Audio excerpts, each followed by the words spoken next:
Buen día, miren, vamos a empezar el seminario departamental de hoy. Realmente es un gusto para mí presentarles aquí al doctor Carlos Alberto Reyes García. Él es del Instituto Nacional de Astrofísica Óptica y Electrónica, el INAOE, ahí en Tonancingo, en Puebla. Y es investigador titular de la Coordinación de Ciencias Computacionales de ahí del INAOE. Es el responsable del Laboratorio de Procesamiento de Bioseñales y Computación Médica, algo que en buena medida es tu invención, ¿no? Por lo menos ahí junto con otros colegas, pero tú has sido quien ha coordinado los esfuerzos, ¿no? También entonces es el coordinador del posgrado en Ciencias y Tecnologías Biomédicas.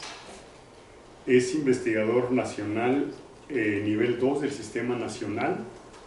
Él fue presidente también de la Sociedad Mexicana de Inteligencia Artificial y es coordinador, muy exitoso por cierto, de la Red de Inteligencia Computacional Aplicada, Red ICA, del CONACYT, y sus temas de investigación han sido sobre todo el análisis y clasificación del habla y análisis y reconocimiento del llanto de bebé.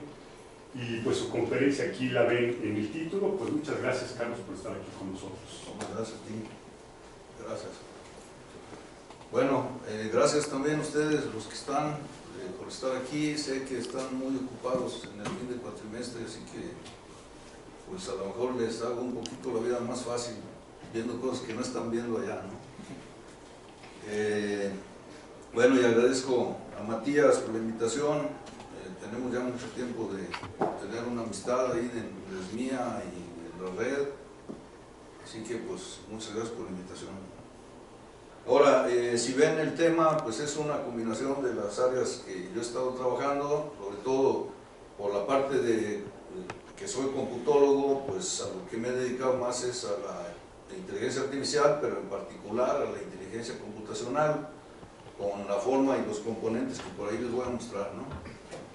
Y después, por una serie de aplicaciones, pues entra la parte de bioseñales y entra toda la parte del área de biomédicas, que también es algo, pues, por lo que se están haciendo todas estas aplicaciones. Y más que todo es eso, o sea, les voy a dar un panorama general de una serie de aplicaciones que hemos estado desarrollando y cómo aplicamos los modelos de inteligencia computacional para resolver ese tipo de problemas, ¿no? Ahora, como pues esto es inevitable, un comercial, que a lo mejor aquí el doctor Hugo ya por ahí se les mostró, pero esto es el INAOE, el Instituto Nacional de Astrofísica Óptica y Electrónica, y pues estamos ubicados en Tonancintla, que es una localidad del municipio de Cholula, San Andrés Cholula, en Puebla, ¿no? El Instituto Nacional de Astrofísica Óptica y Electrónica pues es similar al CINESTAB, solamente que pertenecemos al CONACYT. Somos un centro de investigación, no somos universidad, y fue creado pues inicialmente para esas tres especialidades que se muestran. Siguen siendo pues una parte muy importante, y pues se han hecho desarrollos como este, que hasta el momento es el más notorio y de más renombre de INAOE, que es la construcción del gran telescopio milimétrico. Hasta el momento es el radiotelescopio más grande del mundo, con un radio, digo, un diámetro de la antena de 50 metros, y está construido en la cima del volcán La Negra, que ese volcán está a un lado del Pico de Orizaba, que si lo ven aquí se encuentra el Pico de Orizaba y aquí está el Cerro La Negra, y ahí arriba está el gran telescopio milimétrico. Este fue una iniciativa junto con la Universidad de Massachusetts, que sigue siendo un socio muy importante y con el que también comparten mucho del tiempo de observación. Ahora, por parte del área de ciencias computacionales, que es la coordinación en la que estoy ubicado principalmente, pues nada más para que sepan las especialidades con las que contamos. Cada una de estas es una línea de investigación. Tenemos tecnología del lenguaje, cómputo reconfigurable y de alto rendimiento, visión por computadora, es una de las áreas también más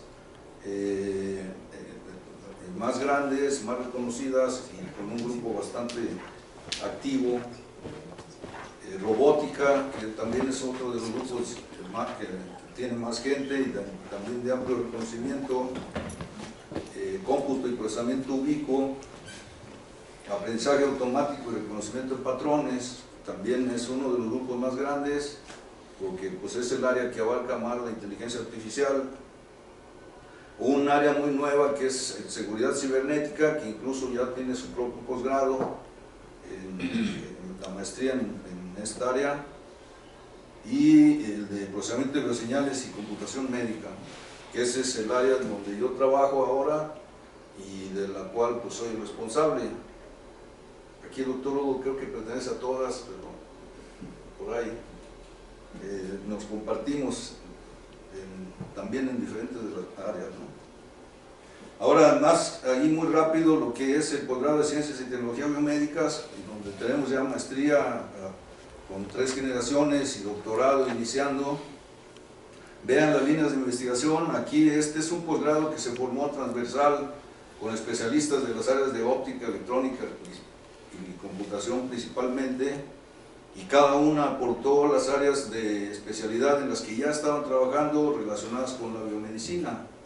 Y una muy fuerte es esta, que es la biofotónica y óptica biomédica, en donde una de las áreas también que más trabajan es lo que es la fototerapia, o sea, el uso de la luz para hacer terapia médica y el uso de la luz con otros diferentes fines.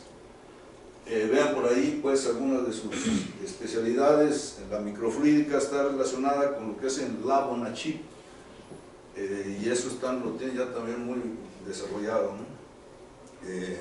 Las pinzas ópticas tienen por ahí incluso una jeringa que en vez de tener aguja inyecta con rayo láser sustancias, etc.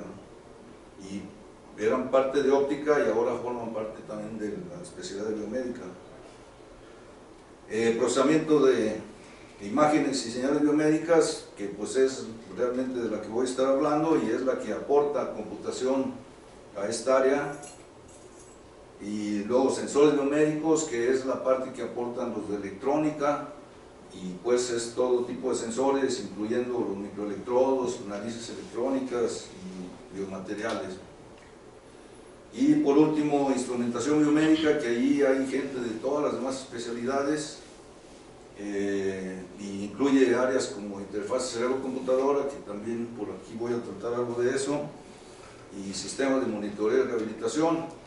Entonces, pues es un posgrado que inició siendo bastante robusto por la gente que está incluida y que proviene de todas las demás especialidades, ¿no? Entonces, ya viendo eso, pues ahora el tema en el que estamos, lo que debo de tratar, que son bioseñales, ¿no? En este caso, pues son todas las señales que pueden ser medidas y controladas de los seres biológicos en general. No se trata exclusivamente de seres humanos, incluimos a las plantas también, ¿no? Y animales. Y en este caso tenemos señales tanto eléctricas como no eléctricas, de los dos tipos también tratamos, ¿no? Y bueno, hay muchos otros tipos de bioseñales que son acústicas, mecánicas, biopotenciales, imágenes. Vean, las imágenes están también catalogadas como un tipo de señal, porque al final se puede convertir en señal, transmitirse y recomponerse como una imagen o al revés, ¿no? Entonces, una vez que se convierten en señal, pues se tratan igual que todas las demás. Señales bioquímicas, señales biomagnéticas, impedancias, etc., ¿no? Y todo eso, si ven, pueden ser como medidas médicas o biomarcadores, también se conocen, ¿no? Ahora, dentro de las bioseñales eléctricas, pues tenemos algunas muy conocidas, y realmente lo que miden es la diferencia de potencial eléctrico del paso de una actividad eléctrica a través de los tejidos o algún sistema celular, como aquí lo menciona el nervioso. Y vean, pues las más conocidas que tenemos por ahí son electroencefalogramas, que en este caso estoy poniendo nada más las que son no invasivas, y una de esas es los electroencefalogramas, otros son los magnetoencefalogramas, que también son no invasivos, aunque los dispositivos son mucho más grandes y más costosos, electrocardiogramas, etc. Y esa es una muestra de las señales eléctricas. Ahora, las no eléctricas tenemos unas que se llaman mecánicas, y eso es lo que dentro de ellas están los mecanomiogramas o vibromiogramas, que lo que miden es el tono muscular, y hay algunas que no son invasivas, pero hay otras que sí son invasivas, porque necesitan colocar un tipo de aguja dentro del músculo para poder oír lo que le está pasando, ¿no? O sentir como sensor. Otras sí son exteriores, pero bueno, en realidad lo que estudian es la actividad muscular. Señales químicas, aquí se mide el pH o la oxigenación. Lo aplicamos más que todo en plantas. En señales visuales tenemos lo que son movimientos generales, que se aplica mucho para estudiar movimientos generales en bebés e incluso en bebés dentro del vientre todavía, para ver cómo son esos movimientos y poder predecir algún tipo de secuela o patología que pueda traer el presente y que se muestre por medio de esos movimientos. Las expresiones faciales son otras señales visuales que se están utilizando muchísimo, y ahí tiene una amplia gama de aplicaciones, desde la detección de emociones hasta la detección de patologías. Se está usando mucho en la cuestión de niños autistas, para también tratar de saber si tienen alguna expresión emocional a través de sus expresiones faciales, ¿no? Y luego está todo el lenguaje corporal, que pues también, como saben, pues ese trae muchos mensajes allí que, si son interpretados, dicen mucho de las personas, ¿no? Y luego tenemos las señales acústicas, que tenemos dos tipos principales. Unas son fonéticas y están relacionadas con el habla, y otras son no fonéticas, y ahí tenemos el llanto y la respiración principalmente, ¿no? Ahora, pues por motivo del tiempo, aquí nomás voy a tratar un tanto del habla, el llanto y los electroencefalogramas. Ahora, por parte de la computación suave, pues estas son las áreas que componen lo que es la computación suave, que también se conoce como inteligencia computacional.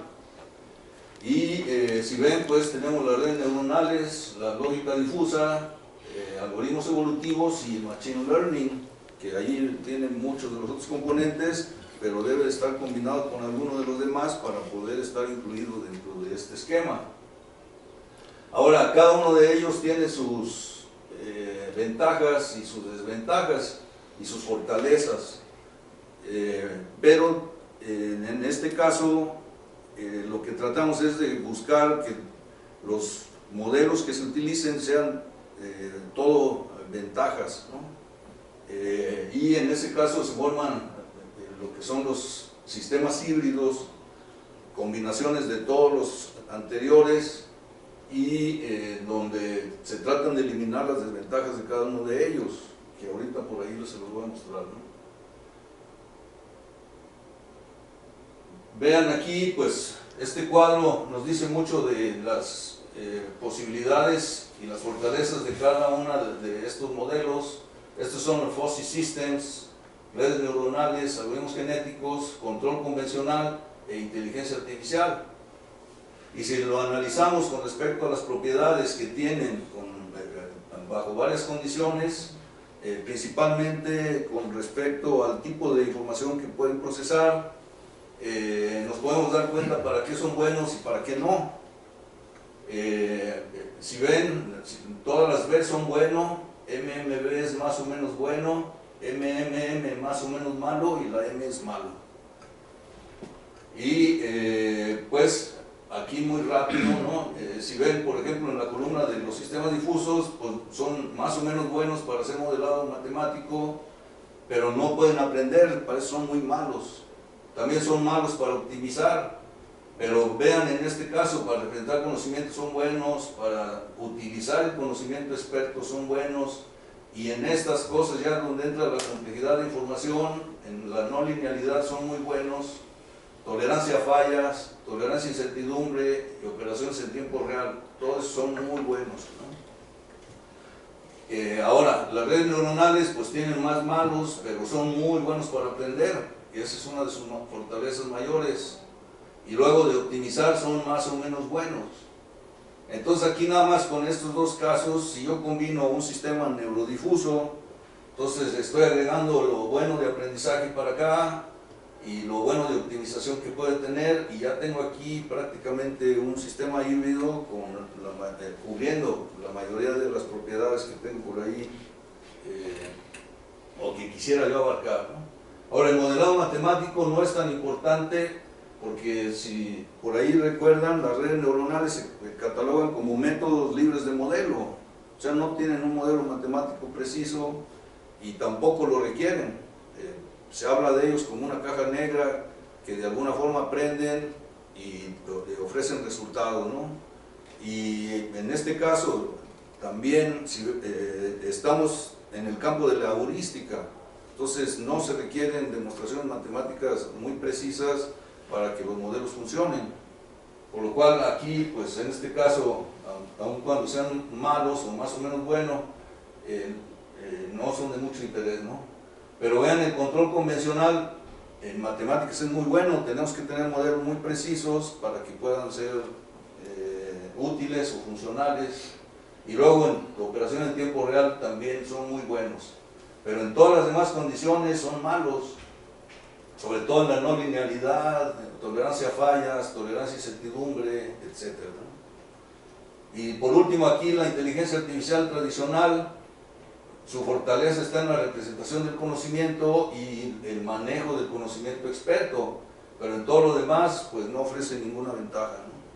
Entonces, precisamente por eso trabajamos principalmente con estas tres metodologías, y de la inteligencia artificial toda la parte que es Machine Learning.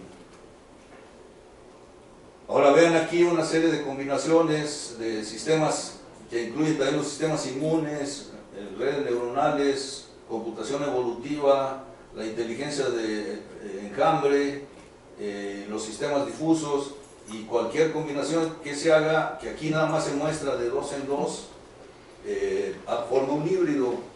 Entonces yo puedo formar todos estos híbridos y realmente son con los que estamos trabajando todos los demás modelos que se muestran, ¿no? Aquí, por ejemplo, para el tratamiento del agua, del habla.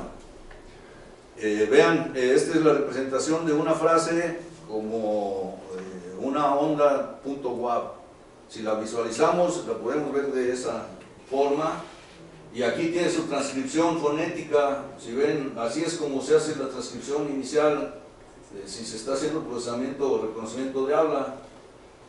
La primera transcripción es fonética, no tiene nada que ver con la Real Academia Española, aunque si se quiere ya poner bien escrito, entonces tienen que aplicar otras reglas, ¿no? Pero pues aquí lo que estoy viendo es una onda en el dominio de amplitud-tiempo. Bueno, así se ven fonemas, y no le voy a poner cómo se oye. Ahora, a esa misma señal, si le empiezo a hacer ciertos análisis, yo empiezo a ver aquí su espectrograma. Ahora vean, esta es la misma frase, pero aquí ya me puedo dar cuenta que para cada uno de los fonemas yo puedo identificar resonancias o formantes que identifican a cada fonema. Vean en este caso lo que es el fonema vocálico A. Aquí yo tengo resonancia en esta parte. Todas las resonancias en ese caso son la concentración de energía.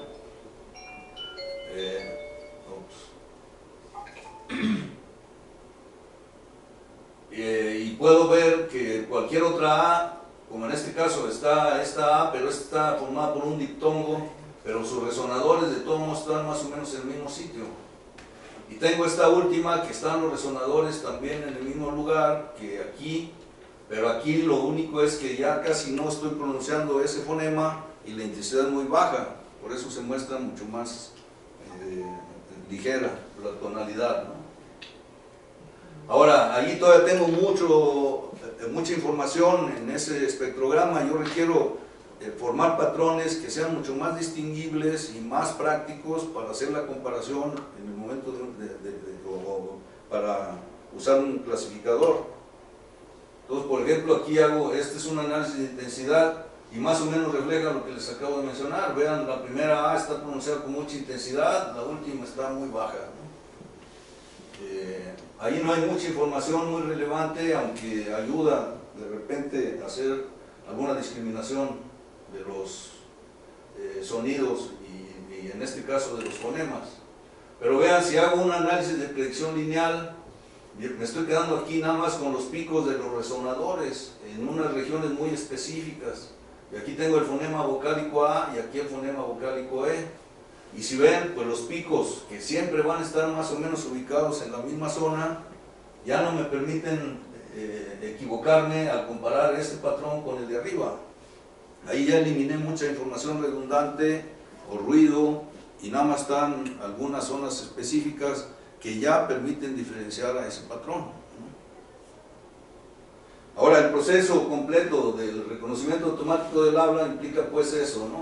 Se capturan las señales, se hace procesamiento de señal, que puedo aplicar cualquiera de las metodologías anteriores, y luego pasa a la clasificación de patrones, que es donde están los modelos que se pueden formar, que en nuestro caso son todos modelos híbridos. Y luego se aplica una regla de decisión y al final pues voy a tener aquí un resultado, ¿no? Ahora, no todos los casos son reconocimiento de habla. En habla hemos usado también para identificar emociones, y aquí esta es una de esas aplicaciones, ¿no? Vean, aquí tenemos muestras de habla etiquetadas ya con alguna de las emociones básicas, y si los pongo en este plano tridimensional, más o menos van a tener esta ubicación. Ahora, la referencia de ejes que tenemos en este caso, estas son variables directamente provenientes de modelos psicológicos, en donde ellos clasifican las emociones con respecto a esas tres variables, que si ven la valencia, que también se llama placer, lo que describe si una emoción es positiva o negativa. La activación, que es este eje, describe la excitación interna del individuo y va desde estar muy tranquilo hasta muy activo. Entonces, ese es su rango. Y por último, la dominancia o dominación describe el grado de control que el individuo tiene sobre la situación. Entonces, con esos tres parámetros puedo yo mapear. Si tengo mis datos etiquetados con las emociones básicas, lo puedo mapear y describirlo en términos de las tres variables, o al revés, si tengo las tres variables puedo encontrar a qué emoción pertenece.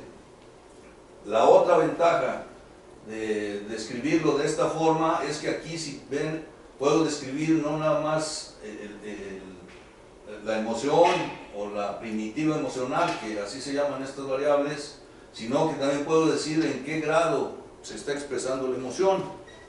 Entonces allí es donde entran los sistemas difusos. Y aquí, por ejemplo, yo puedo decir, si estos de acá, pues esos están enojadísimos. Bueno, que decimos de otra forma, pero estos de aquí arriba, ¿no? Si se van acercando al centro, pues ya no están tan enojados. Entonces puedo decir en qué grado está expresando esa emoción. Igual la tristeza, ¿no? Si se hace más a este lado, pues está más triste. Y si se van acercando acá, pues quiere decir que está regresando a la normalidad, ¿no? Igual la felicidad, o hay otra serie de emociones que también pueden ser descritas en ese mismo esquema, ¿no? Ahora vean, uno de los métodos que hemos usado para poder encontrar la emoción y el grado emocional es a través de un sistema de diferencia difuso que está expresado por estas reglas, ¿no? Vean, si la activación es alta y la dominación es baja, entonces la emoción es miedo. Esas son reglas que están formadas a partir de entrevistas con expertos que dicen que así es como ellos lo reconocen, ¿no? Y sobre todo psicólogos que trabajan con este tipo de variables. La otra es, si la activación es alta y dominación es alta y valencia es baja, Entonces la emoción es disgusto o enojo. Vean aquí, porque la valencia es negativa, entonces quiere decir que es una emoción negativa. Aquí, si la activación es alta, la dominación es alta y valencia es alta, la emoción es felicidad. Ahora, todos estos son conjuntos difusos. El alto es en cierto rango, ¿no? Para eso tiene una función de membresía específica, y todos los demás están expresados en grados de membresía, por lo cual, pues la regla no va a cambiar. Lo único que yo puedo cambiar en un momento dado es el rango para cada una de los términos lingüísticos que estoy utilizando.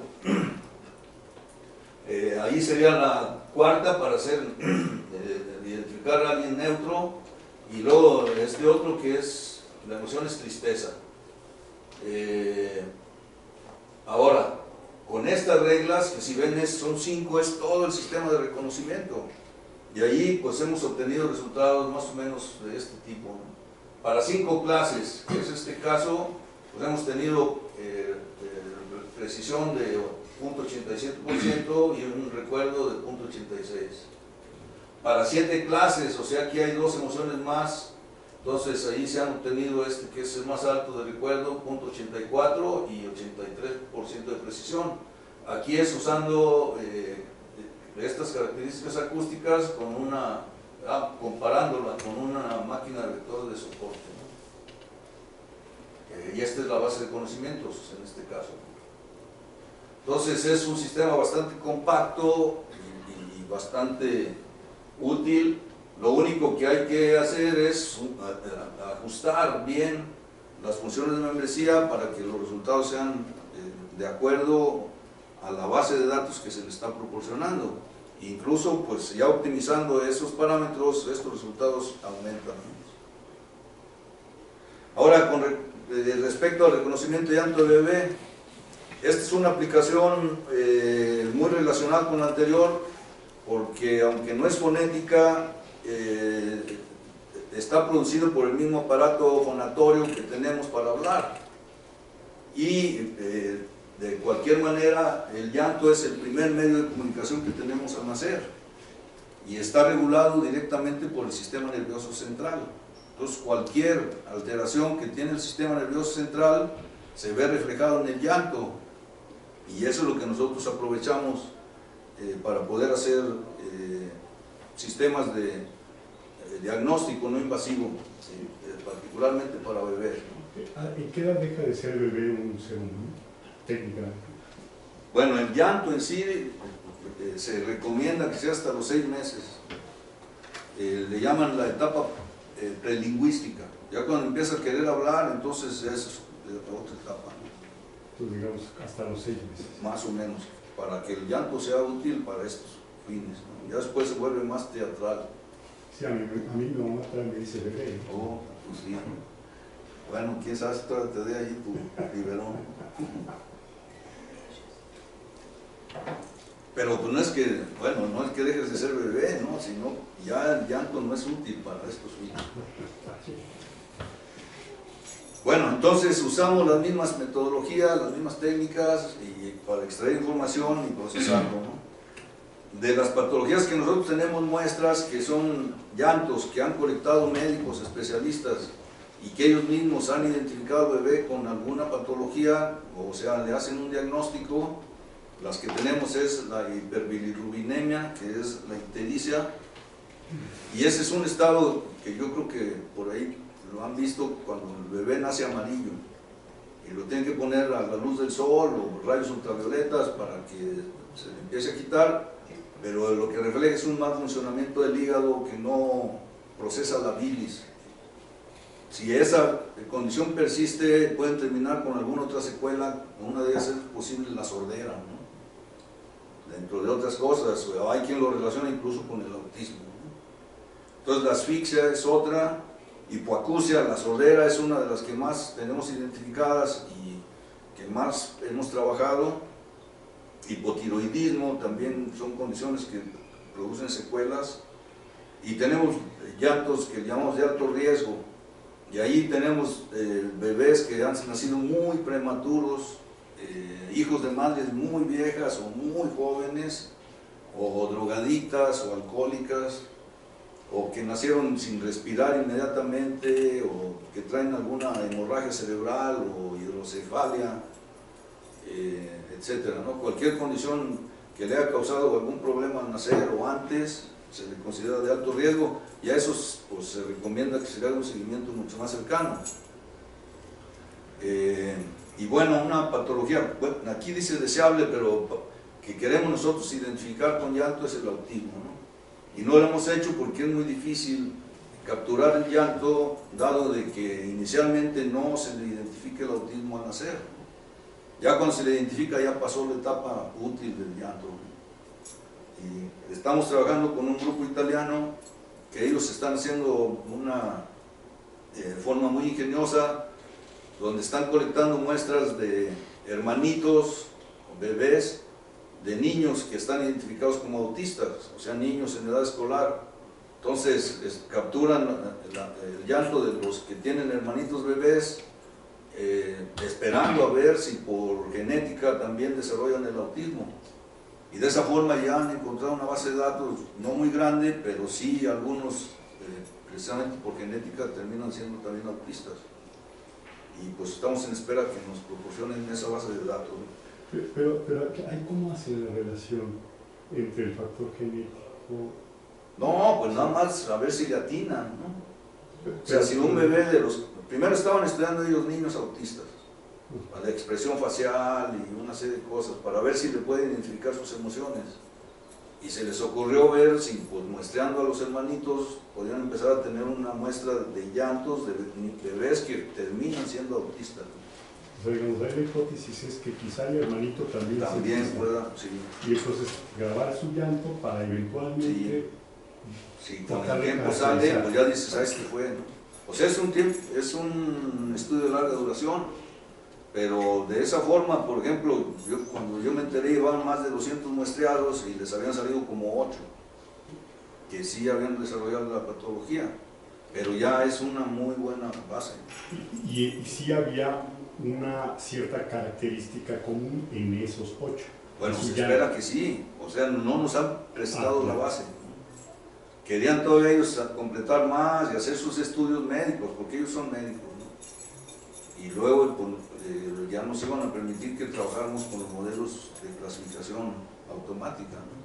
Pero todavía no lo hacen. Todavía no nos lo prestan. Hay una doctora romana que está muy reacia.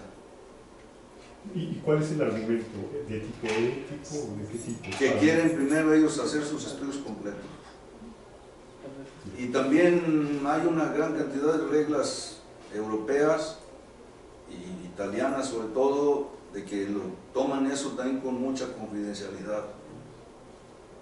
Aquí en México no tenemos tanta restricción, pero en otros lados sí, tienes que tener todos los estudios y permisos hasta de los papás. Bueno, no se lo piden al bebé porque no firman, ¿no? Pero hay mucho, pues, de ética. Bueno, vean aquí nada más muestras rápidas de llantos. Aquí lo que se puede ver es que sí hay diferencia entre los diferentes tipos. Es un llanto de nacimiento, uno de dolor, que aquí lo que más se observa es en el espectrograma las tendencias. Por ejemplo, es un llanto descendente. Este pues no tiene forma porque tiene mucho líquido acuoso aún en la garganta. Es un llanto de hambre, que lo que se nota son hipitos que hace cuando tiene hambre y siempre se nota ahí el hipo. Es uno de sordera, que también una cosa notoria es que hacen muchas pausas, como para estar escuchando el llanto y luego vuelven a llorar. Aunque también esta es una muestra típica, no es que en todos los casos esté así, porque si no, pues el reconocedor sería muy fácil, ¿no? Hacer el reconocimiento. Es de asfixia, vean ahí, es muy caótica la señal y luego la intensidad también es muy baja. Y aquí pues hacemos la extracción de características similares a las del habla. Aquí esta es la frecuencia fundamental y aquí nada más hay una muestra de cómo se vería un llanto normal. contra un sordito hipoacústico. Y luego coeficiente de predicción lineal, que fue como el que mostré para los fonemas vocálicos. Este sería un llanto normal y este sería un hipoacústico. Entonces ahí sí hay una diferencia distinguible, ¿no?, entre los dos tipos. Y el proceso que hacemos es que de un llanto que se graba normalmente, que deja de llorar el bebé, pues son de diferentes duraciones. Entonces, para tener misma duración, hacemos segmentación del mismo tamaño, ¿no? Estos son segmentos de 3 segundos o de 1 segundo, y a cada uno de esos segmentos, que tienen la misma clase en sí, para toda una muestra completa, se le extraen alguna característica, que en este caso son los coeficientes estables de frecuencia MEL, y obtenemos vectores de este tipo, pero tenemos encabezados que le mete el procesador, y pues todo esto se limpia, ¿no?, y debe de quedar únicamente los datos numéricos. Con una serie de esto, bueno, aquí vamos formando de todas las muestras que tenemos nuestra base de datos, y eso es lo que utilizamos después para entrenamiento, ¿no?, y luego para prueba. Ahí entra la clasificación. Una vez que ya tenemos todos esos vectores, entonces lo pasamos por algún clasificador. Pues, bueno, esta es una red neuronal, pero ahorita van a ver otras variantes, y nos tiene que decir la patología que tiene, ¿no? Una de los métodos que hemos usado, vean, este es un diseño evolutivo. En este caso es con una red neural relacional difusa, a la que se le tienen que poner todos estos parámetros: número de propiedades lingüísticas, FUSIS, el tipo de función de membresía que se va a usar, método de clasificación y tasa de aprendizaje. Entonces esto, pues si no se hace automáticamente, hay que empezarlo a poner a mano. Y en este caso, pues es una búsqueda rápida o aleatoria, usando técnicas de algoritmos genéticos, y pues usando estas operaciones. Más o menos para este caso estamos usando estos porcentajes para cruza y para mutación, y luego pues se produce la nueva generación. Cada uno de los modelos que se generan es probado en la red neuronal con pocas muestras de entrenamiento, vueltas de entrenamiento, y los que den mejores resultados son los individuos que se van seleccionando. Entonces aquí pues es una de las implementaciones con ese número de muestras, aquí se están diferenciando diferentes clases, y aquí hay unos resultados, ¿no? De acuerdo pues al individuo que teníamos, esta fue la codificación más exitosa, y lo que quiere decir es que se están usando 3 funciones de membresía del tipo pi. El método de clasificación es un max-min, que es un producto relacional, le llaman producto Circlet también, y la tasa de aprendizaje es 0.2, y aquí con la base de datos anterior pues fue un 98%, ¿no?, como que se le atinó.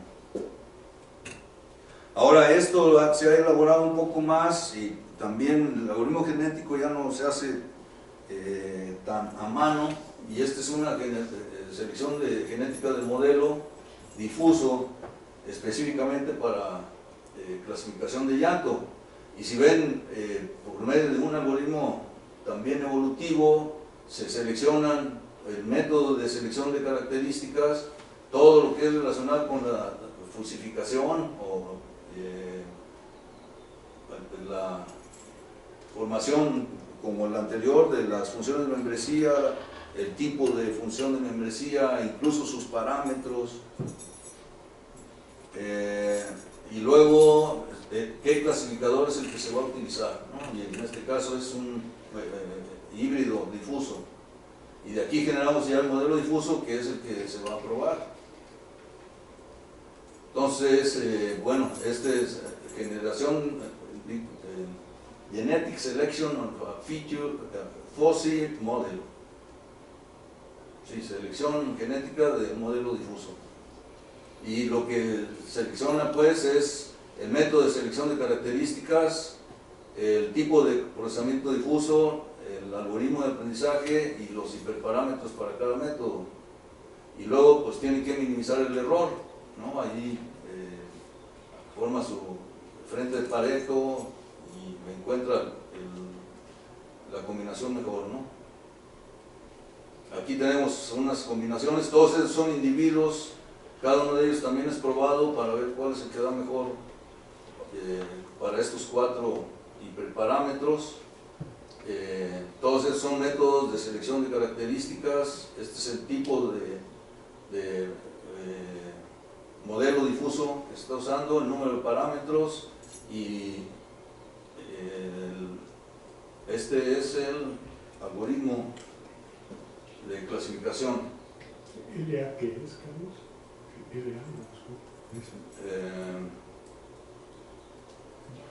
LA, linear, a ver, aquí no dice. ¿Cómo? Learning algorithm.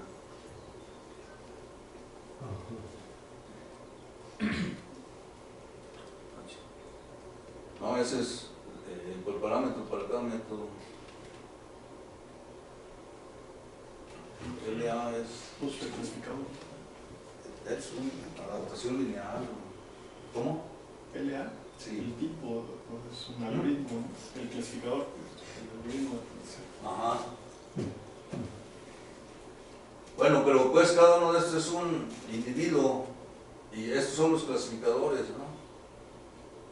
G-Square, Information Theory, FSLH. Funciones de membresía, árbol de decisión. Ah, no, cada uno de estos es un método que requiere esto.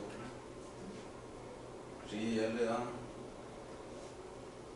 El algoritmo es de árbol de decisión y nomás requiere un parámetro. Perdón, no son individuos, más bien está describiendo cada uno de estos métodos.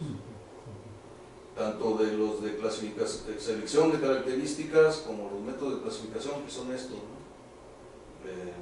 Árbol de decisión, el bosque de decisión, el KNN y una red neuronal difusa,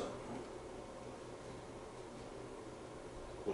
Aquí está comparado este método de selección automatizado contra el anterior, que fue el genético a mano, y más o menos son los resultados. Aquí, pues, por ser automático, le está sacando mejores resultados, aunque pues si ven, pues el mínimo que tenemos es más de 88 y pues casi llega al 100%, ¿no? En este, que si ven la comparación entre sordo y normal, es una de las más exitosas por la diferencia que hay ahí en llanto, ¿no? Por lo que mostré antes, de que hay muchos silencios o cosas ahí que sí identifican al sordo. Sobre todo si los bebés estuvieron en cuneros, todos terminan llorando igual, se copian. Y el único que no cambia su llanto es el sordo, porque no oye nada, ¿no? Entonces sí, termina con un llanto distinto, ¿no? ¿Qué es DIF ahí, Carlos? ¿Qué es el DAF? ¿Cuál? ¿Qué es DAF aquí en la columna del medio? Sordo. Def, sordo. Sordo. Sí. Sordo contra normal. Hambre. Mira, este es la causa de llanto. Este es a ver si está llorando por hambre, por dolor. Y estos son patologías. O sea, la diferencia está en que este lo pueden identificar las madres, pero las patologías, pues no. Y a nosotros nos interesan más las patologías que las causas de hambre. Bueno, esto es lo mismo, pero con la curva ROC. Ya, bueno, aquí sí son ya las combinaciones exitosas, ¿no? En este caso de asfixia contra normal, las funciones de membresía fueron trapezoidales, 3 de ellas, y un FUSI KNN, porque también es KNN pero difuso, ¿no? Y estos son los parámetros que se ajustaron. Luego, sordo contra normal, el tipo fue campana, con 7 funciones de membresía, el algoritmo de clasificación, un FDT, y este es el parámetro que se ajustó. Bueno, el otro fue un Gauss, 3 con 3 funciones de membresía, porque también es FUSI, y otro FUSI KNN, que pues también fue de los que mejores resultados dieron. Con estos se obtuvieron los resultados anteriores, ¿no?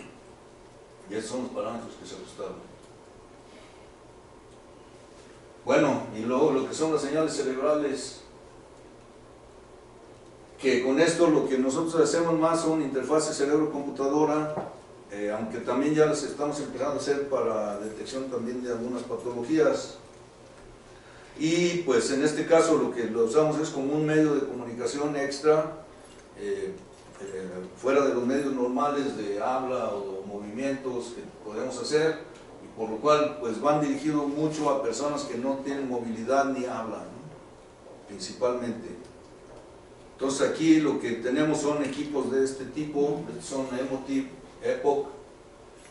La característica es que tiene 14 electrodos y son muy recomendables para interfaz cerebro-computadora. No son recomendables con fines clínicos porque la presión tampoco es muy alta, ¿no? Pero para estos fines sí permiten hacer una gran cantidad de aplicaciones. Y para cada uno de los electrodos, que deben de tener más o menos esa colocación, pues cada una de estas señales está relacionada con cada uno de esos canales. Entonces, esto es lo que nosotros procesamos al final y para obtener información que luego es, o los vectores que luego procesamos. Ahora, pues más o menos es la colocación, no necesitan andar rapados por ponerlo, ¿no? Pero en ese pues hace muy bien muestra. Y aquí lo que está haciendo es un experimento de mover un cubo que está ahí, que lo empuja, lo jala, lo hace a un lado, el otro, arriba, abajo. Y pues sirve de entrenamiento, ¿no? Ese es un suite que ya trae integrado el sistema. Y para nosotros, pues esta es más o menos la metodología completa desde la adquisición de las señales, que nosotros hemos tenido que formar nuestras propias bases de datos, sobre todo por la orientación que nosotros le damos, que es de habla imaginada. En vez de hacer la aplicación por movimientos imaginados, lo hacemos con habla imaginada.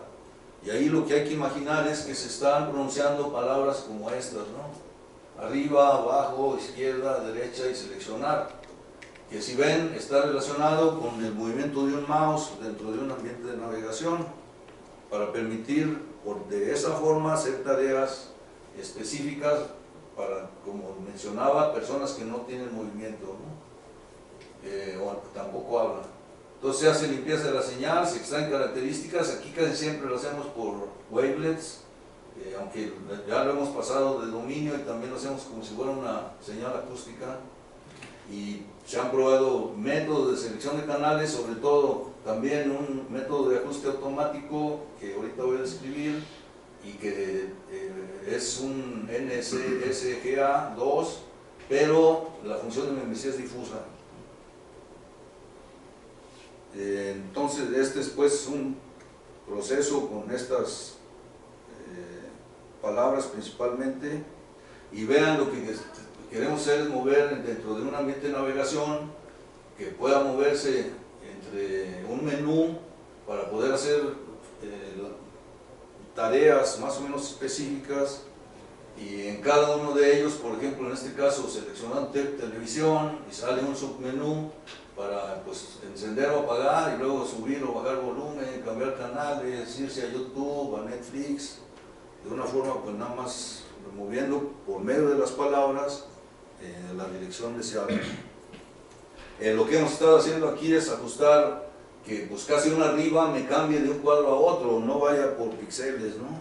Entonces, que esté relacionado con el espacio completo de navegación. Y aquí, para entrenar, primero la base de datos se formó con un protocolo de este tipo. Primero hay un espacio ahí que se le da que, pues, que debe estar en blanco la mente, y luego cuando va a iniciar a pensar la palabra, sin pronunciarla, da un clic en un mouse, y cuando termina da otro clic. Entonces quiere decir que la palabra que pensó está aquí, y esa la usamos para después hacer segmentación en esos puntos, viendo los clics, y de ahí extraemos la muestra para formar la base de datos. Este es uno de los protocolos. Ya tenemos otros que no es con ratón, que también luego el ratón no sincroniza exactamente en el momento que da el clic y que salga por allá el artefacto, ¿no?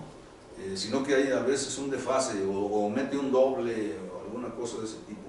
Entonces ya pues, tenemos algunos protocolos que directamente desde la pantalla se le está indicando en qué momento empiece a pensar y en qué momento deje de, bueno, termine, ¿no?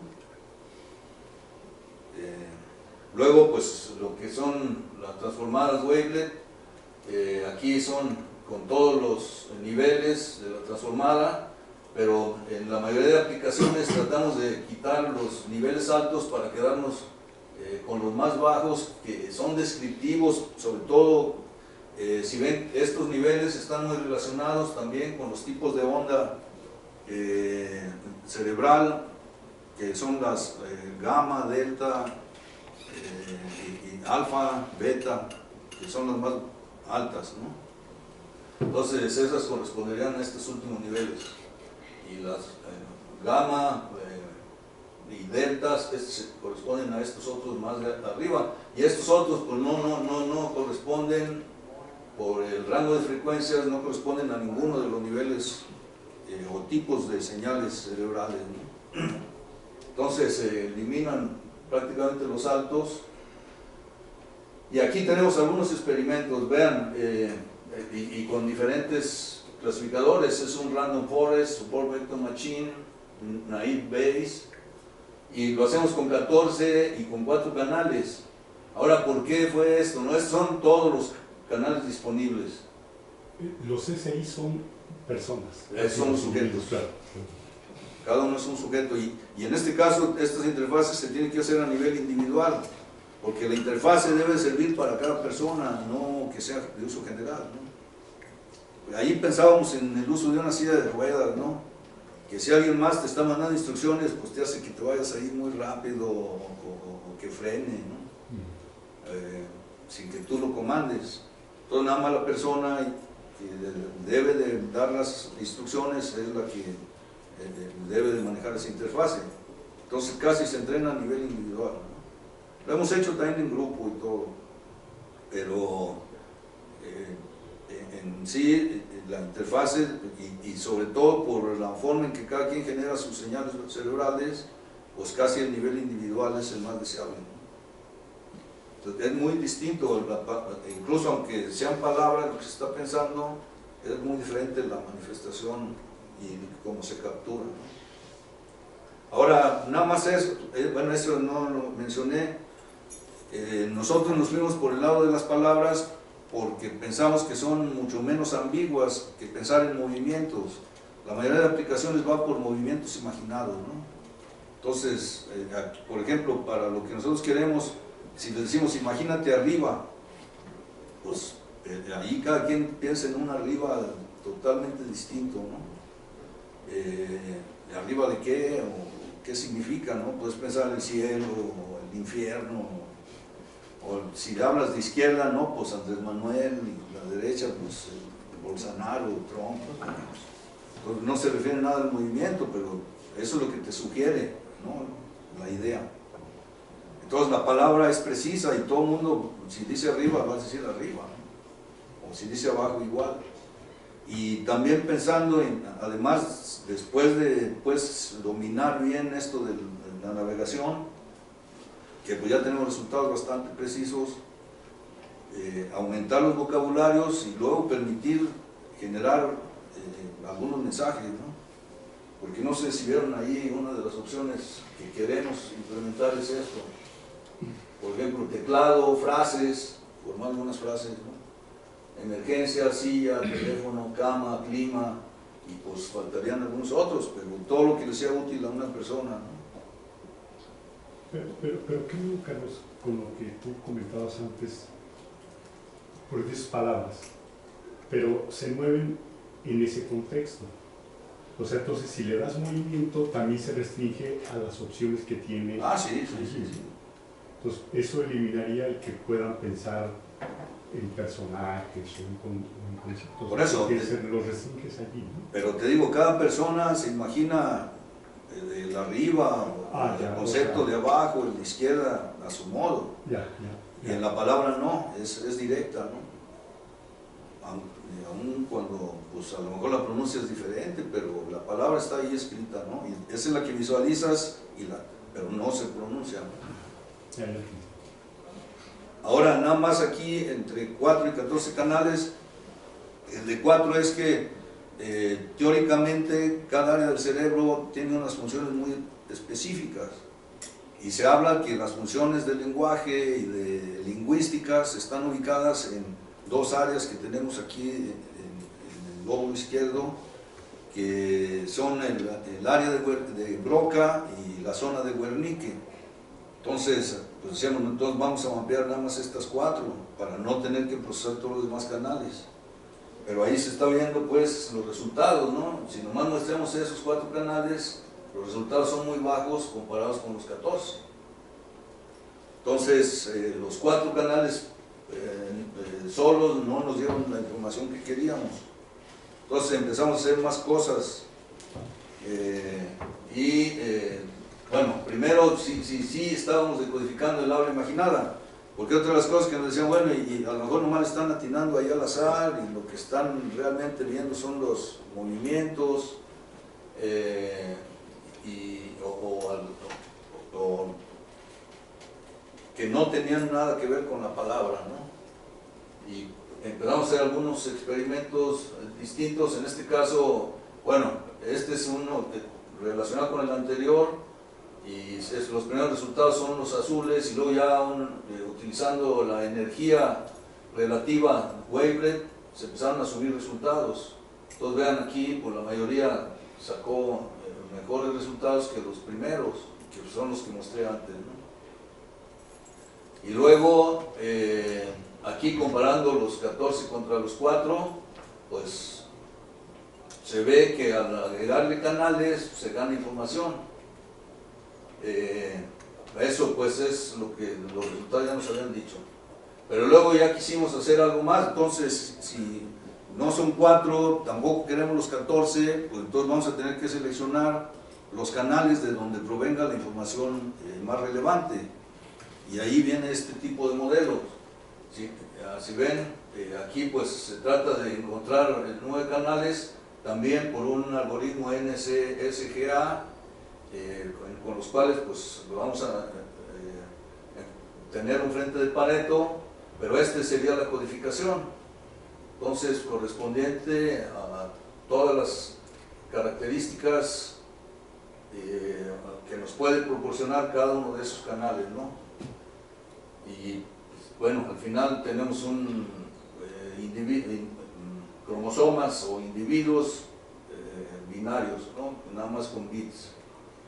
Y de ahí se forma este frente de Pareto, que si ven corresponde a los canales, pero vean la función de membresía, digo de aptitud, es difusa, aquí está reflejado, y lo vamos a medir entre el desempeño, que sería en este caso para el número de canales pequeño, regular, grande, y para el error bajo, regular o alto.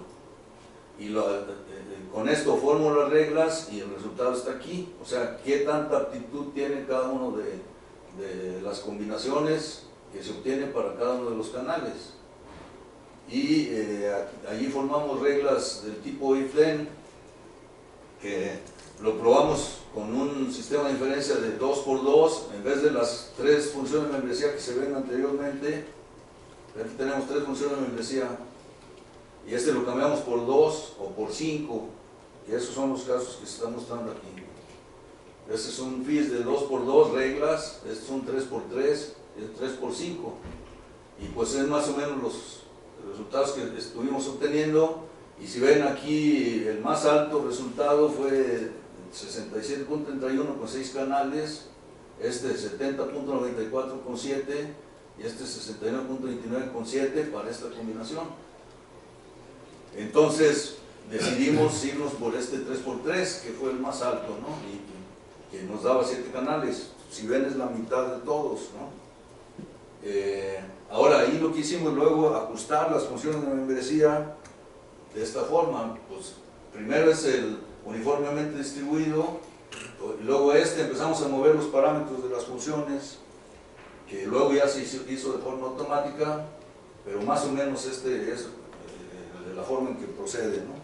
y luego ya ahí sacamos resultados para el mismo FIS, el sistema de diferencia difuso 3x3, versión 1, 2, 3, 4, variando sus parámetros, pero pues no hay cambios significativos.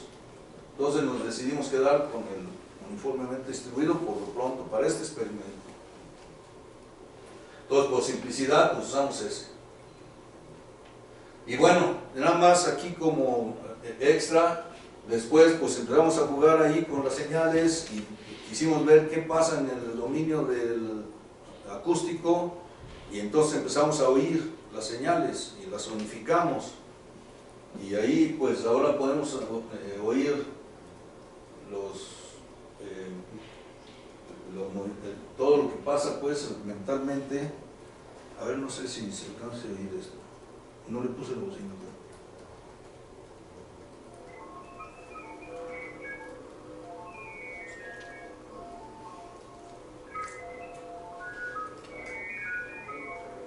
Ahí alguien está haciendo una operación, es un 2 más 2, pero todo eso es lo que se oye.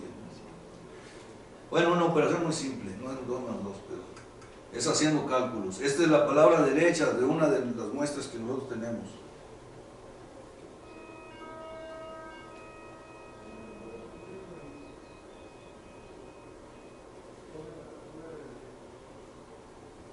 Este es seleccionar.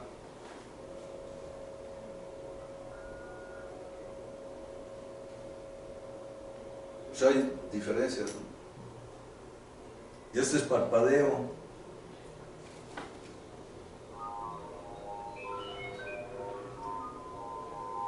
Nomás parpadeando. Que ahí mete artefactos. Ahora pues fue para procesar en el dominio acústico las mismas señales, pero por ahí salió una aplicación, para nosotros era juego, incluso tenemos una interfase en donde en vez de estos sonidos se puede seleccionar instrumentos musicales, ¿no? Incluso para cada uno de los canales. Nunca lo hemos hecho sonar como orquesta, ¿no? Porque requiere mucho entrenamiento, pero con el grupo italiano, un médico se le ocurrió que si no podíamos hacer una interfase para escuchar las señales de un paciente en cirugía, para ver el estado de anestesia en el que estaba. Entonces, que si estaba bien anestesiado o si iba despertando la anestesia, o pues si había algún cambio. Y eso a él le interesaba para no estar teniendo que voltear al monitor.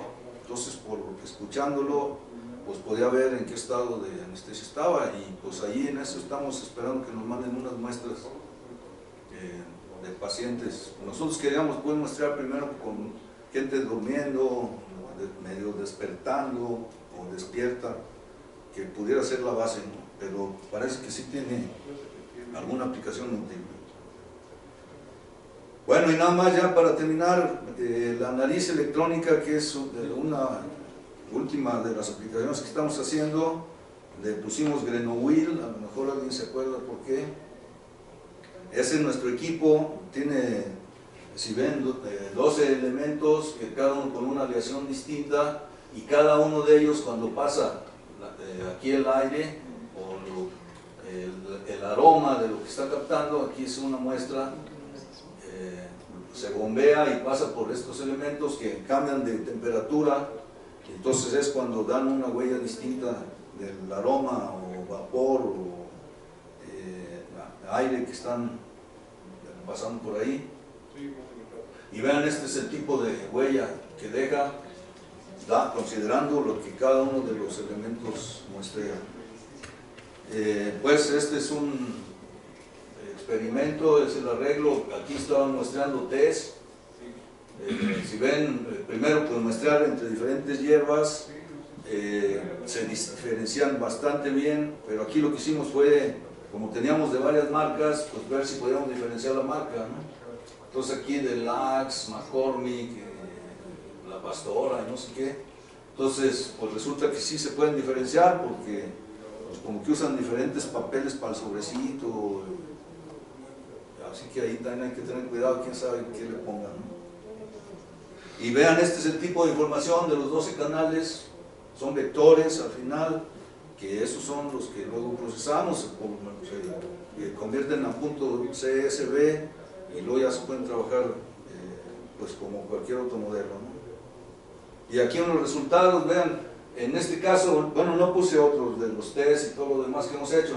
Este es tomando una base de datos de fibrosis quística que tenemos disponible por ahí de la red y comparamos resultados con el artículo original. Entonces nosotros estuvimos probando con estos clasificadores y estos son los resultados que ellos estaban reportando. Entonces no reportan precisión, nada más sensitividad y especificidad. En especificidad están más altos, pero pues aquí obtenemos todos estos resultados, ¿no? Y luego queremos dirigir la aplicación a la detección de diabetes por medio del aliento, y una de las características que vimos que en el aliento de los diabéticos es de aroma frutal, pero tendiendo a acetona. Entonces, entre más diabetes hay, huele más a acetona. Entonces, pues inicialmente estamos experimentando con diferentes concentraciones de acetona y todos estos son los resultados que se han obtenido también para eso, ¿no? Ahorita estamos en cómo vamos a hacerle para muestrear a los diabéticos y ya tenemos por ahí la forma, bueno, quién nos puede ayudar a conseguir las muestras. Y lo que estamos diseñando, la forma de capturar el aliento. Hay bolsas especiales para hacer eso, pero son muy caras y ahorita con la 4T para nosotros son prohibitivas, ¿no? Entonces estamos viendo algunos otros medios. Ya por ahí tenemos varias ideas y pues esperamos en poco tiempo tener la forma de muestrearlos y ya tener resultados, ¿no? Pero creemos que por las huellas que formen no vamos a muestrear la acetona, sino la huella completa de un diabético comparado contra otro de mayor o menor grado de diabetes y contra normales, que sería el grupo de control, ¿no? Y bueno, ahí termino.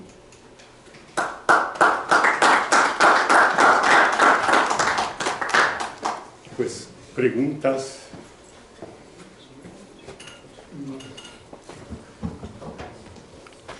Por allá no tienen algunas preguntas.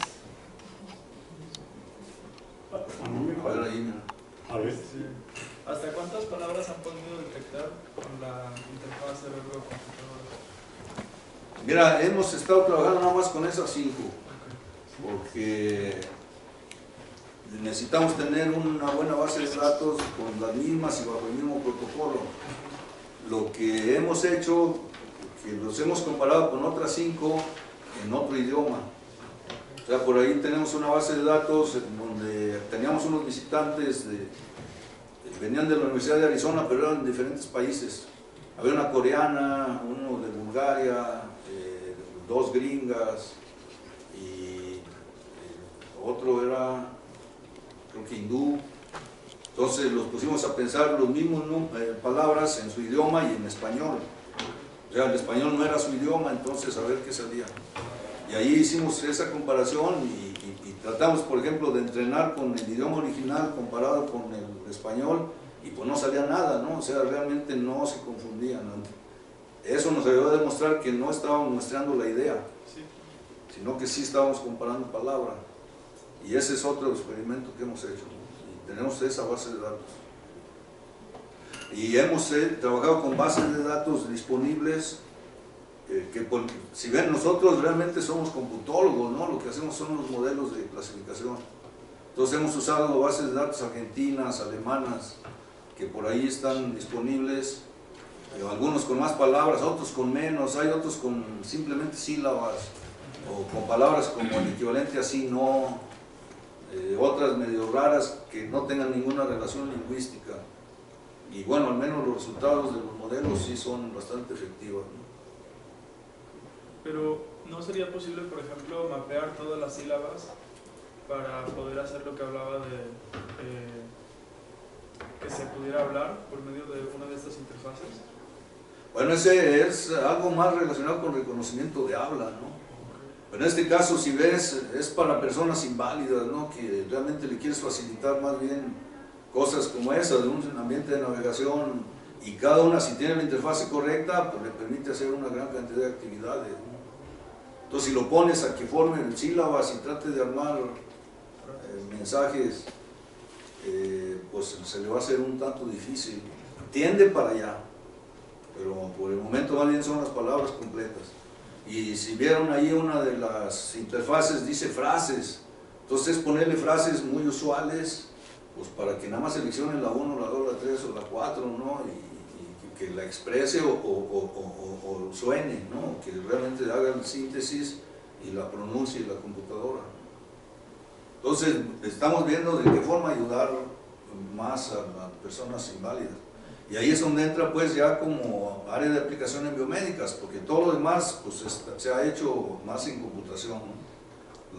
Todos los procesos de clasificación, selección de canales, estas han sido tesis de maestría y de doctorado, ¿no? Entonces ahorita estamos con la interfase y esos son los de biomédicas. ¿Alguien más que quiera? ¿Sí? Ahorita me surgió una duda con lo que dijiste de las palabras. Entiendo que varían dependiendo del idioma, pero en el llanto de los bebés también se aprecia eso. Mira, bueno, eso ya no se los mostré, pero aquí hay, esto faltó, pero no más de eso que dices. Ahí con el grupo italiano hemos estado haciendo experimentos. Les está interesando mucho identificar bebés prematuros comparados contra término, pero más que todo porque a los prematuros dentro del grupo están trabajando también unos médicos de Bélgica, del Hospital Universitario Belga de Lieja, y a ellos les interesan los prematuros porque les hacen un seguimiento de 2 años muy estricto, en donde las madres tienen que llevar a los bebés cada semana para ver si no están desarrollando alguna patología o algún desajuste de algún tipo físico, ¿no? O alguna secuela de haber nacido prematuros. Y el médico que grabó esos llantos, dentro de los datos que él anotó el lenguaje madre y el lenguaje padre, o sea, paterno y materno. Pero para nosotros, cuando los vimos, oye, pues no podemos ver si lloran igual el lenguaje materno italiano, de los de francés o de árabe, y tomamos el materno de referencia porque pues el bebé anda dentro de la madre, ¿no? Y oye más el ambiente donde está la madre que el del padre, ¿no? Que puede ser de otro idioma.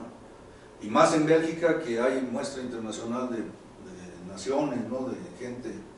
Entonces de ahí salió esta base de datos de influencia del lenguaje materno en las formas melódicas. Y estos son idiomas que ya tenemos, o sea, tenemos muestras de italiano, bebés de lenguaje materno italiano, lenguaje materno francés, de español tenemos de mexicano y de cubano. Esas eran unas comparaciones que ya habíamos hecho, y lo único que vimos es que los cubanos duran más tiempo llorando el bebé, sus unidades de llanto son más largas, ¿no? Y no hemos hecho más a detalle porque el protocolo de captura fue distinto, entonces ahí dificulta hacer una prueba muy pareja. Pero bueno, te digo, sí notamos que duraba más el aguante pues de llorar. Yo creo que por eso hay mucho cantante ahí, ¿no? Árabe, turco, que son unas poblaciones grandes ahí en Bélgica, y hay algunas muestras de estos, búlgaro, albano, portugués y algunos idiomas italianos, digo africanos. Y vean, estos son unos resultados ahí, estos son 4 clasificadores neurodifusos, y es comparando italiano contra árabe, y vean los resultados. O sea, sí se diferencia de qué lenguaje provienen, y ahí viene lo que tú estás diciendo. Ahora, pues nosotros veíamos eso, y pues nosotros también lo estábamos haciendo ahí como jugando, porque pues, realmente hablábamos sobre patologías, ¿no?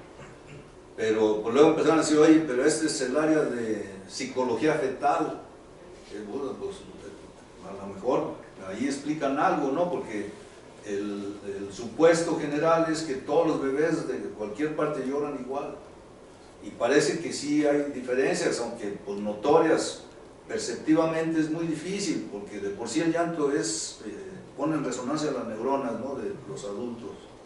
Entonces, que te pongas a detallar si le encuentras alguna diferencia, pues no, es muy difícil, pero por los modelos que le estamos aplicando, pues sí lo diferencian. Ahora, luego la explicación que por ahí más de alguno ya experto nos dijo, que primero el lenguaje, el llanto es un medio de entrenamiento para todo el aparato fonético y después poder reproducir los sonidos que oyes, de habla. Entonces se entrena uno, incluso se sabe que muchas veces llora el bebé porque está entrenando su sistema fonatorio, no porque quiera molestar a la gente, ¿no? Entonces, la explicación de esto es que cuando estás en el vientre estás oyendo lo que pasa afuera y estás oyendo hablar a la gente que rodea a la madre, ¿no? Y eso, aparte de pues, que captas hasta sentimientos de las gentes, ¿no?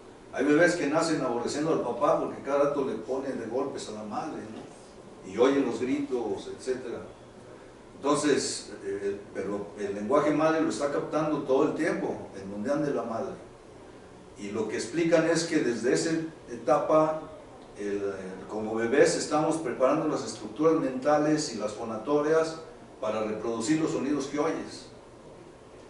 Entonces, si los lenguajes son muy distintos, pues allí es donde le pones la diferencia en el llanto, ¿no? Porque lo estás adaptando a llorar, a hablar posteriormente. Y ese pues es el resultado.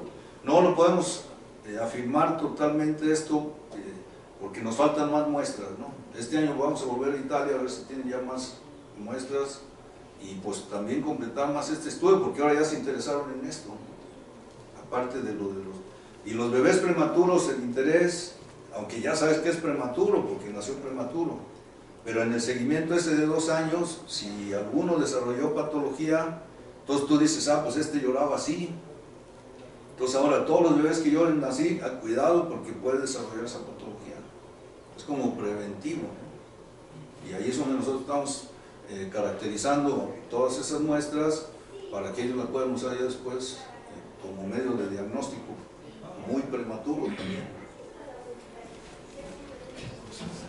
¿Alguna pregunta más? Pues a mí se me hace sumamente interesante lo que estás haciendo, Carlos, me sorprende. Yo únicamente haría un comentario que me sorprendió, en general toda tu conferencia, la verdad, muy interesante.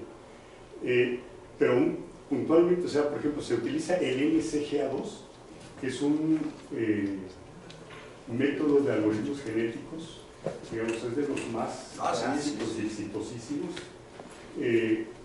y en un contexto como este. O sea, eso me llamó mucho la atención, ¿no? Combinado ahí con redes neuronales. Bueno, esa tesis doctoral fue de hace como 4 años. O sea, y aparte, la novedad ahí era el uso de la función de aptitud difusa. Claro, es decir, yo por ejemplo me acuerdo haberlo utilizado aquí en coautoría con el campeón de genéticos, que es Carlos, para una cosa de rutas logísticas. Ajá. Por ejemplo. Bueno. Ya hace 15 años. Por eso, ese algoritmo en particular. Pero... Claro, y desde ese entonces, y se me hacía un algoritmo así que era realmente complejo, o sea, me parecía. Sí. Y ya es un clásico, digo, ahora. Sí, eso es lo nuevo. Sigue siendo, y en un área de una manera inesperada, digamos, ¿no? Sorprendente. Sí, ese, te digo, fue de entonces. Ahora en biomédicas lo seguimos usando por comodidad, ¿no? Porque no vamos a poner a los de biomédicas a generar nuevos algoritmos. Pero, te digo, ahí lo que estábamos probando era la efectividad de la función de membresía difusa. Incluso por ahí hay un artículo de coautoría con Hugo donde se probó las funciones de membresía difusas en diferentes ambientes evolutivos. Y pues, bueno, te ahorran el tener que estar haciendo funciones matemáticas muy complejas. Ese era el asunto. Oye, ¿y cómo en qué revistas están publicando ahora ustedes? Biosignal Processing and Control se llama una de ellas, de Elsevier. Y estas supongo que cada vez están subiendo en su factor de impacto, ¿no? Sí, sí, sí. O sea, es que, o sea, digamos, a mí lo que me gustaría ahora preguntarte es eso, es decir, digamos, en los últimos años también las revistas de tipo medicina computacional, biología computacional, biología informática y combinaciones, cada vez son más. O sea, es sorprendente, uno se mete, y en los últimos años es sorprendente el incremento que ha habido, Sí, sí. pero además sus factores de impacto de una manera vertiginosa están subiendo muchísimo. Pues es que entras al campo de medicina y todo lo que es de medicina, ve una de las más exitosas relacionada con el cáncer, ¿no? Claro. Y ese factor de impacto es tremendo. Entonces, de este lado, sin ser médicos, le estás entrando allá con ellos, ¿no? Y pues ya ahora se están interesando en ver qué método estás haciendo para todo lo que es clasificación automática. Eso es lo que ya le llaman la medicina precisa, ¿no? O sea, es ya medicina precisa. Entonces, están muy interesados y hay una explosión de interés a nivel, digamos, de los estudiantes. Bueno, me comentaba eso me gustaría que cómo el posgrado que ustedes tienen ahora en ciencias biomédicas. Ciencias y tecnologías biomédicas. Es el que tuvo mayor demanda. En INAOE, sí, este año. Bueno, para la admisión, todos los posgrados tenemos propedéutico. Entonces, para la inscripción de biomédicas, que aún no tiene beca CONACYT, hubo 65 registrados, ¿no? Creo que los de electrónica, que eran los más altos, llegaron como a 63. Ya después, ya de asistentes a los propes, pues nomás llegaron como 45. Pero de todos fue más que los de computación, por ejemplo, que también eran los de más altos, ¿no? ¿Y ahí los perfiles que llegan a solicitar son de qué carrera? No, pueden ser prácticamente cualquier área, ¿no? Que hayan tenido algún trabajo relacionado con algo biomédico, ¿no? Por ejemplo, que trabajaron en imágenes, porque ya muchos de licenciatura trabajan con cosas de ese tipo, ¿no? Imágenes o algún procesamiento con ejes, ahorita no te das, pero bueno, a lo mejor tienes idea de la cantidad de gente que está empezando a trabajar, ¿no? Y todos quieren detectar que antes de la epilepsia, ¿no? Que te digan que te va a pegar algo, o identificar ataques cardíacos, y hay muchos chavos que están metidos en eso, que no son del área. Pueden ser mecatrónicos. Tenemos un mecatrónico trabajando en terapia musical, por ejemplo, ¿no? Aplicaciones de la música con fines terapéuticos. Esa es una tesis combinada con un psicólogo, que ese pues está más para interpretar todo lo que está pasando en el cerebro, pero es usando métodos de electroencefalograma, ¿no? Entonces el perfil puede ser del sector salud, y ahí pues se les da incluso un tratamiento más ligero en cuestión de matemáticas, de física, específicas para ellos. Y los que van de las áreas técnicas, se les dan materias como introducción a las ciencias biológicas, introducción a las ciencias médicas, para pues darles un poco el perfil combinado, ¿no? Pero sí pueden ser prácticamente cualquiera. Tenemos informáticos, mecatrónicos, electrónicos, biotecnólogos, biomédicos, ingenieros biomédicos, que no son igual, porque nosotros no somos biomédicos reales, somos los técnicos o los científicos de todo lo que son aparatos, dispositivos, sistemas que usan los biomédicos. Pero de alguna manera, por aplicación, pues te andas relacionando con esto, ¿no? Hay tesis, por ejemplo, de uso de diferentes ondas de luz o colores para curación de úlceras diabéticas por medio de la luz, y cosas de ese tipo. Ya son tesis ya de maestría de los chicos, ¿no? Pues extraordinario. Miren, pues espero que hayan, pues a mí me pareció muy interesante. Ya uno sabía que había esta corriente cada vez más amplia a nivel mundial, pero bueno, el tenerlo con datos y con aplicaciones y con los métodos como que se hacen híbridos, pues creo que eso es algo que nos enriquece muchísimo en este departamento. Muchas gracias, Carlos. No, pues gracias a ustedes. Ay, aquí está tu diploma. Y ahorita... No, muchas gracias. Y bueno, pues ya saben, ¿no? Aquí lo pueden encontrar en la red, etc.